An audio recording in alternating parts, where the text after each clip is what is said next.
Today at Smooth Radio, let's welcome back one of this country's most successful recording artists, one of this country's most prolific and inspiring songwriters. Who have you got coming in? At some point, let me do the intro. No.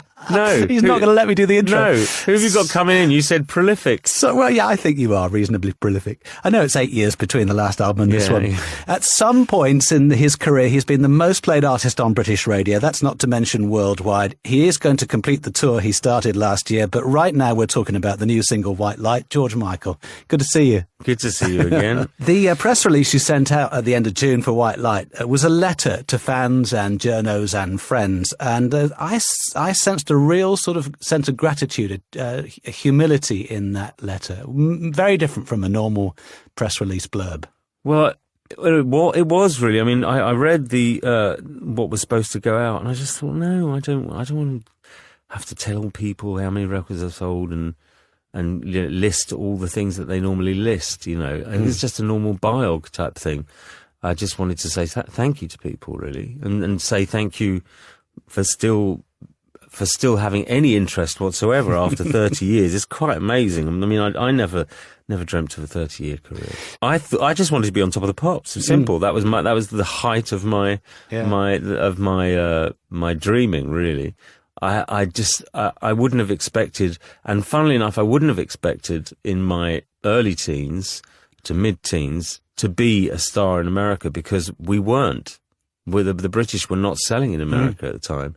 It was actually my generation of bands that led the kind of second wave of British invasion, which luckily we're going through again now, I think. Absolutely. The Americans are really wanting to know what we're doing now. We hear this amazing optimism all over the lyric for White Light, which I've heard you say is one of the best dance records you've ever made. Well, I think it is. I think it's got a genuine sense of elation. We've got some great remixes. I'm not normally a fan of the whole remix process. Now, having listened to a lot more house music in recent years, I'm more respectful of it, and I really kind of gone out of my way to try to find really good mixes, you know, and we've got plenty of them. We've got about 7 great mixes. I think it's just an amazing thing that something so dark such a dark situation can still be turned into joy. It was an extraordinary time for your family and people who love you and care about you. But did you, either during or you must have shortly afterward, had the sense of how much the fans were thinking of you, praying for you? Yes, I did. I got a sense of that when I got home just before Christmas and made my little speech there. That's only the second time I've ever kind of even welled up in public. I once cried because at 20, I received Best Songwriter Ivor Novello from Elton, which was like surreal in itself. I'd only just met Elton, and I did actually cry on the podium. But other than that, the closest I've come was just being home for Christmas and being so glad, one, to be out of that hospital room, which was a 5.5-week ordeal, and two, that it was Christmas, you know what I mean? And I was going to spend it with my family, and I might not have been there at all, you know. Very powerful emotions.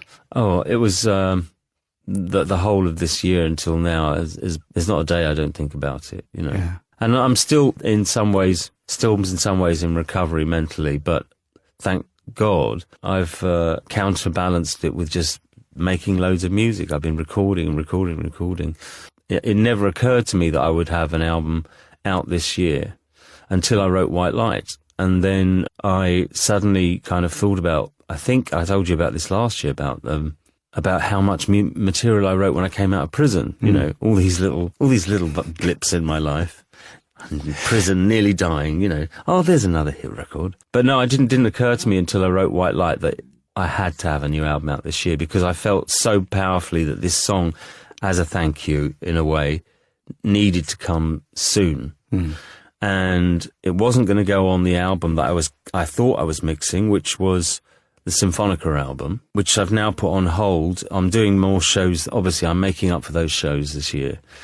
And we'll put some new songs into the set so that album can be hopefully even better than the one that I was mixing earlier in the year. I haven't tried to write hit songs in this way since Faith, probably. In other words, they don't tap you on the shoulder, many of them. You know, they're pretty immediate.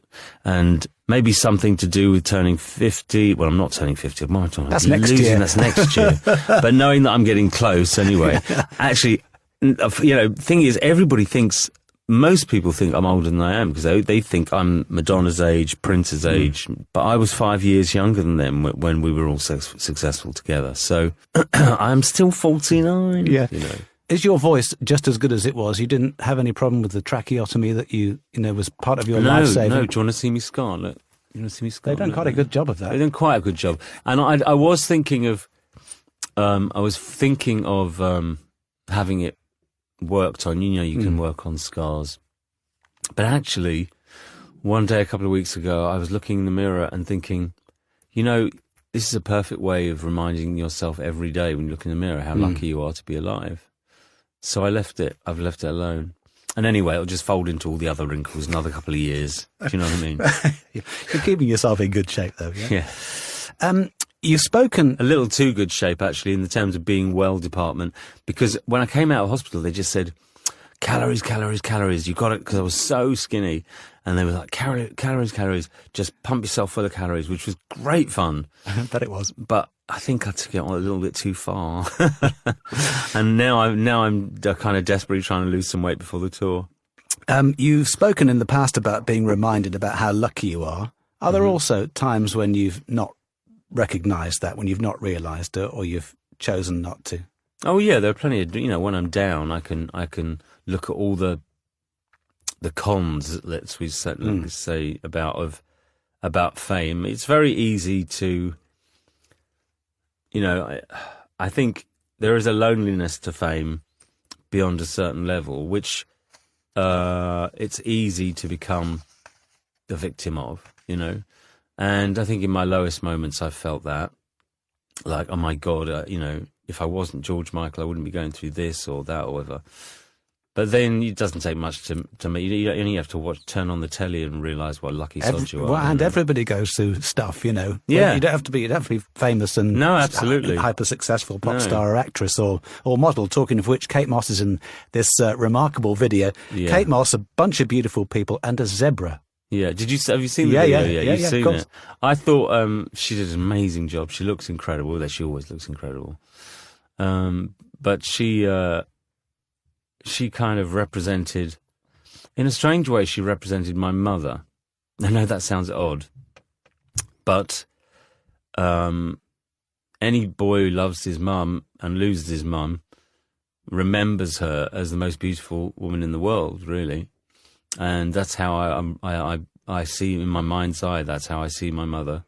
And I thought there was a kind of, well, if she's going to be a metaphor, let her just be a metaphor for that, in a way.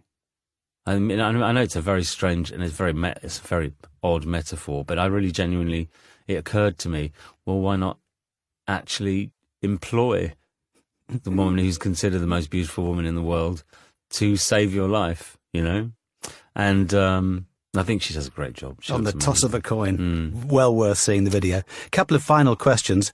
The Olympics closing ceremony. You are doing that, yes? Everyone's saying this now, and I'm not quite... I haven't signed the contract because they're incredibly difficult. They are being incredibly difficult. That's all I can say. But the plan, yes, that is the plan. Those who couldn't get to see Symphonica now get to see that tour for the rest of this year, including the people in Vienna. And all the Brits who... Yeah, the first night in Vienna, I'm playing to... In the front row will be the 3 or 4 gentlemen that literally spent 3 weeks trying to save my life, and that will be very emotional for me. Very emotional. George Michael, thanks very much. Cheers, bye.